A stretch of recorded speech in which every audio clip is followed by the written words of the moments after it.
आज 2025 सालचा शेवटचा दिवस आहे आणि वाव संघटनेच्या वतीने सोलापूर येथे आम्ही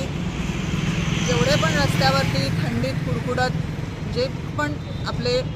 भिक्षुक समाज बांधव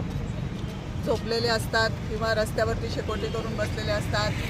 आणि थंडीमध्ये कुडकुडत असतात, त्यांना आमच्या पूर्ण महिलांच्या वतीने आम्ही आज उबदार ब्लँकेट देऊन नवीन वर्षासाठी सुरुवात जी आहे ती उबदार सुरुवात आणि चांगली सुरुवात त्यांची व्हावी यासाठी आम्ही इतर कुठेही पार्टी आणि हे न करता चांगला वर्षाची सुरुवात आम्हाला करायची होती, म्हणून या लोकांसोबत आम्ही आजच्या वर्षाची सुरुवात केलेली आहे आणि सर्वांना नवीन वर्षाच्या हार्दिक शुभेच्छा.